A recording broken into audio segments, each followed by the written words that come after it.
companheiros e companheiras, bom dia. Agradeço, lisonjeado, essa oportunidade de estar aqui com vocês. Cumprimento o esforço do FinCenge, que já vem promovendo esses debates a nível nacional, são muito importantes. E certamente os próximos tempos exigirão de todos nós uma reflexão e contribuição cada vez mais aprofundada sobre os rumos do nosso país. Nessa parte que me toca, queria trazer algumas reflexões para os companheiros e companheiras, que é compartilhando com vocês ideias e debates que nós temos feito em vários âmbitos dos movimentos populares. Aqui no Brasil, nós estamos articulados na Frente Brasil Popular, da qual o Olímpio acabou de apresentar a síntese do Plano Popular de Emergência, que levamos mais de 6 meses para construí-lo de forma coletiva e democrática, para recolher a opinião de mais de 55 movimentos populares e organizações políticas que atuam na Frente Brasil Popular.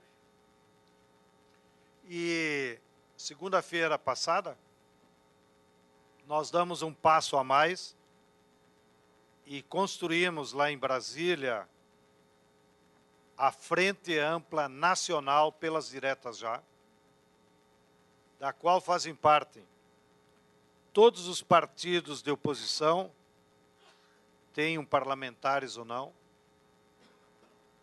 alguns deles, inclusive, que saíram da base golpista, como o caso do Partido Socialista Brasileiro, e algumas correntes do próprio PMDB, que apoiaram os golpistas e agora estão conosco, e todas as centrais sindicais, e aqui quero fazer referência também à adesão da Força Sindical e da UGT, porque elas apoiaram o golpe, e agora estão arrependidos e estão conosco pelas Diretas Já. Todas as denominações religiosas da nossa sociedade, mais de 55 igrejas cristãs tradicionais, evangélicas, de matriz africana, e todas as grandes entidades nacionais, e as duas frentes dos movimentos populares, que é a Frente Brasil Popular e a Frente Povo Sem Medo. De maneiras que acho que estamos repetindo esse amplo arco de alianças que conseguimos em 84, fazer aquela campanha que, ainda que não tenha conquistado no parlamento as Diretas Já, naquela época, mas conquistou a democracia nas ruas. E agora a próxima tarefa é justamente isso, dialogar com outras forças, com os governadores, prefeitos, para nós ampliar ainda mais essa frente ampla e podermos, nas próximas semanas, promovermos uma sequência de atos públicos, políticos e culturais no maior número possível de cidades e, sobretudo, nas capitais. Para, com isso, nós conseguir ir criando um caldo de cultura política que nos leve a levar os milhões necessários para as ruas. Nós ainda estamos num patamar baixo para representar pressão sobre os golpistas. Bem, mas, informe à parte, então o que eu queria compartilhar com vocês são algumas reflexões que, sem fugir da minha responsabilidade pessoal, acredito que são mais ou menos coletivas nesses âmbitos de qual nós temos participado.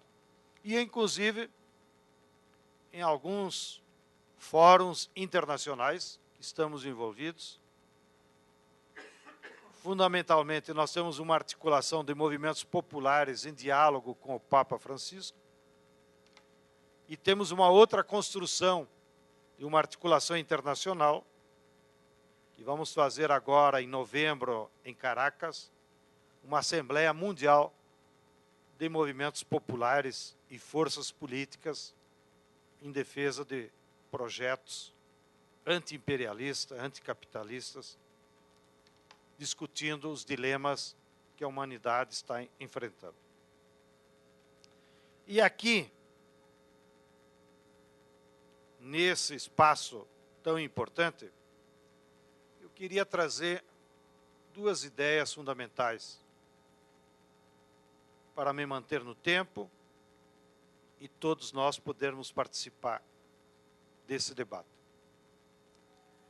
Primeiro, que há uma crise econômica instalada no Brasil e no planeta. E essa crise tem suas raízes no modo capitalista de funcionar. Essa crise apareceu lá por 2008, com aquele estouro da bolha financeira, e depois, como um tsunami, ela foi se espraiando por todo o continente. E nós que estamos na periferia do sistema capitalista, acabamos, inclusive, de sofrer um impacto maior do que estão no centro do capitalismo. Porque, apesar dos avanços sociais que nós tivemos no governo Lula e Dilma, a economia brasileira nunca deixou de ser uma economia dependente.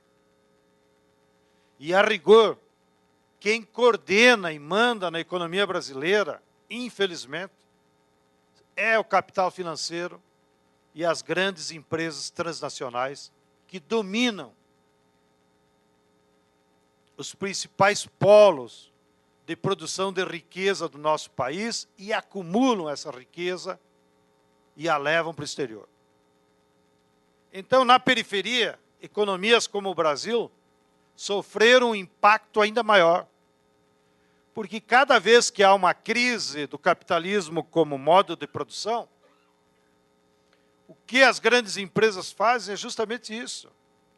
É irem para a periferia, onde estão as suas filiais, onde estão seus governos subalternos, e nos impõem condições ainda mais draconianas para aumentar a exploração das riquezas, seja ela fruto do trabalho, seja ela da exploração da natureza.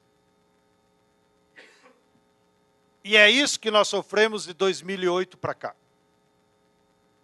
Num primeiro momento, o governo Lula segurou no tranco, como se diz no popular, os efeitos da crise, quando ele pegou 100 bilhões que estavam destinados pelo superávit primário aos bancos para pagar juros da dívida interna, e ele destinou para o BNDES e mandou o Coutinho aplicar tudo em projetos na indústria.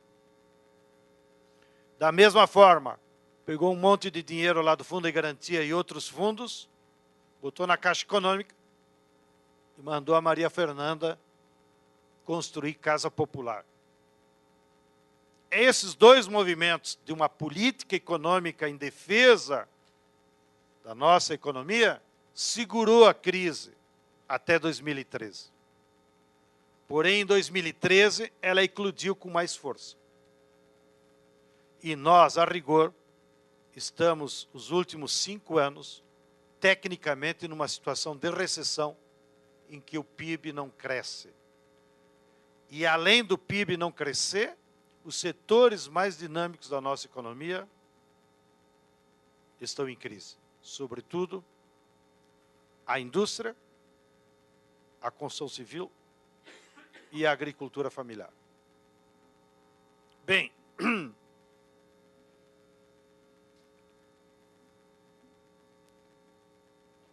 no centro do capitalismo, como é comum, historicamente, ou como era o receitual clássico,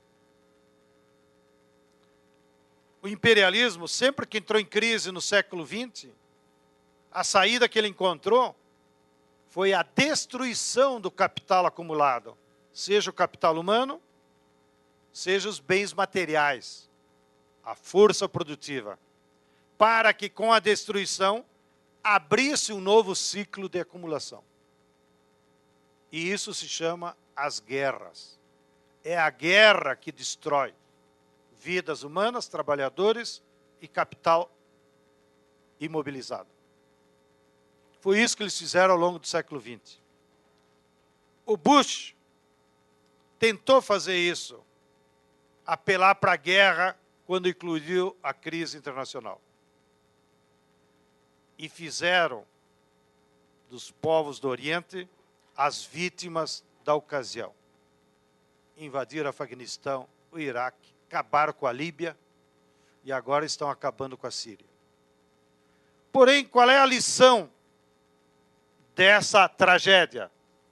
É que, apesar do capital imperialista ter apelado de novo para a guerra, ela não resolveu o problema da crise do capitalismo.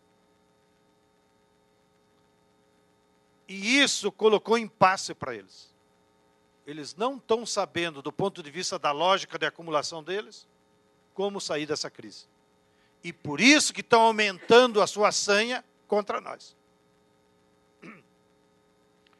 Na última reunião que eles fizeram, o SOS deles, lá em Davos, onde eles reúnem todos os 500 maiores empresários do mundo, eles debateram isso. E aí, qual é a saída?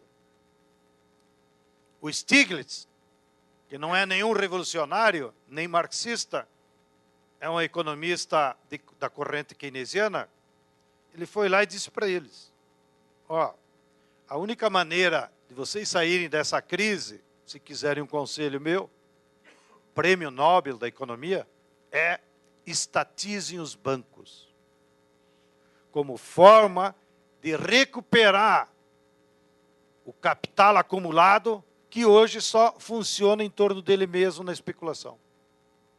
E é através da estatização desse capital que é social, reinvesti-lo, então, na indústria, na agricultura, na construção, ou seja, em soluções concretas da população. Parece que eles não gostaram da ideia. Imagine se nós aqui colocassem aí nas nossas propostas estatização de todo o sistema financeiro. Iam chamar nós de comunista, de louco, né? Mas como Stiglitz é um prêmio Nobel keynesiano, eles tiveram que respeitar. A segunda proposta que eles discutiram foi que eles podem apelar para o que eles estão chamando quarta revolução industrial, tecnológica. Porém, os ideólogos desse aceleramento do aumento da produtividade do trabalho, como forma deles aumentarem a mais-valia e, portanto, a acumulação, avisaram aos empresários, essa saída é viável do ponto de vista do capital, porém, ela vai jogar na calçada 70 milhões de operários industriais. Estão dispostos? Eles estão pensando sobre isso até agora. Então, o que se nota é que eles aumentaram a pressão sobre a periferia. E por isso eles precisam aumentar a exploração sobre o nosso trabalho e aumentar a exploração sobre os bens da natureza. E é aí que entra a palavra soberania. Eles estão numa sanha incontrolável para se apropriar, não só aqui no Brasil, na América Latina e no mundo inteiro, dos bens da natureza que há. Seja energia elétrica, seja minérios, seja o petróleo e agora até as terras e a sua biodiversidade. Porque eles compreenderam aquilo que a Rosa Luxemburgo já tinha nos avisado desde o início do século passado.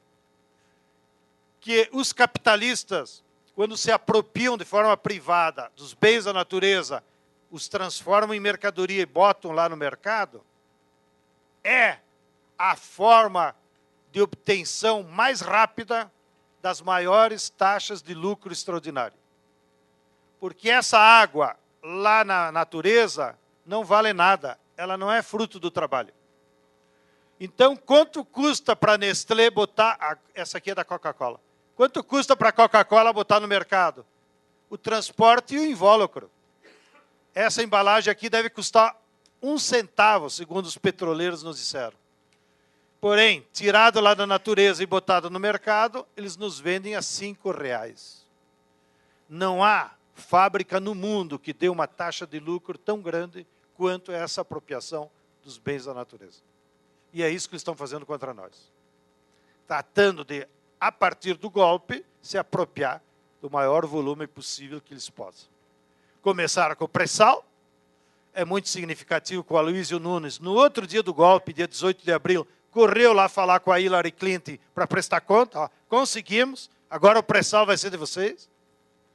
É por isso que eles estão acelerando a reforma no Código da Mineração. É por isso que querem privatizar as terras brasileiras. E ainda afrontando a inteligência brasileira, quando disseram, vamos colocar limites. Vai ser só até 200 mil hectares. Mais que isso vai ser proibido. Ora, 200 mil hectares, tu compra o município inteiro, com o padre, o bispo, né? E dos grandes. Bem, o segundo ponto, em 3 minutos, que espero que os outros companheiros me ajudem a trazer. Nós estamos com uma crise, que também é mundial, da forma do Estado funcionar. Esse Estado, da qual a esquerda, inclusive, e a classe trabalhadora está acostumado a lutar, da qual houveram, inclusive, revoluções populares, que começou com a Revolução Russa, mas antes tínhamos perdido na Comuna de Paris e na Revolução Alemã. Esse Estado burguês, ele foi gestado pela burguesia industrial no século XVIII para organizar as relações sociais de produção de uma maneira que estabilizasse e garantisse legitimidade para a burguesia industrial acumular riqueza e não houver guerra civil. Esse Estado, como foi gestado pela burguesia industrial, acabou. Por quê? Porque as instituições têm ladrão, têm corrupto? Não.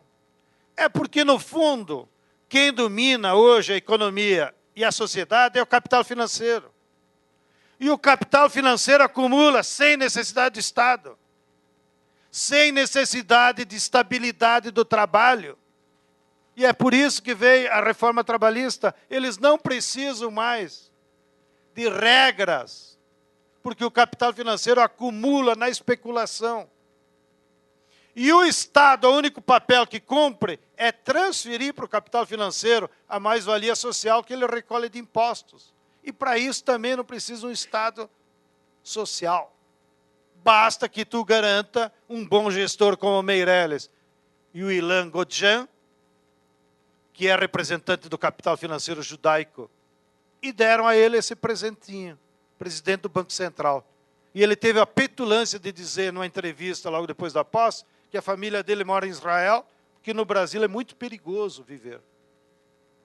Mas ele é o presidente do Banco Central. Olha como ele trata a sociedade brasileira e a sua família, que ele prefere ver lá em Israel. Mas esse é o sentido.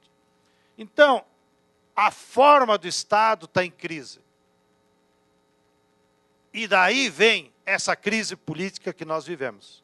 A crise política que nós vivemos não vai ser resolvida nem hoje, nem amanhã, nem, anotem, com a eleição do presidente Lula. Seja esse ano ou no ano que vem. Porque ela tem raízes na crise econômica, que desmanchou as alianças de classe, e elas têm origem na natureza do Estado, não só brasileiro, mas do Estado burguês, como foi concebido pela burguesia industrial. De maneiras que, além de nós apresentar um plano popular de emergência, que é para dizer para o povo, esse plano não é para apresentar para governantes ou para ninguém, esse plano é para apresentar para o povo, e dizer para o povo, ó, esse país é rico e tem solução. E a solução que o povo entende é essa aqui. Porém, por trás da emergência, nós temos que discutir um projeto de país, de longo prazo, que vai depender de uma nova articulação das classes sociais, que nunca tivemos. E esse projeto de médio prazo terá que ter como fundamentos pensar uma nova economia, que necessariamente tem que ser baseada na indústria e na agricultura. Não há forma de você resolver os problemas da população sem você ter bens materiais que se produzem ou numa fábrica ou lá na natureza. Não há milagres para você resolver problemas de povo. E esse milagre não é o capital financeiro que é o que domina. E o Estado tem que ser reformado. Não basta uma reforminha política de decidir regras de como nós vamos eleger. Por isso que nós defendemos só uma Assembleia Constituinte, exclusiva, claro, com critérios que levem o povo a eleger seus verdadeiros representantes, pode, de fato, reformar, não o sistema eleitoral, mas reformar a forma do Estado funcionar. Essas são algumas reflexões para o nosso debate. Muito obrigado.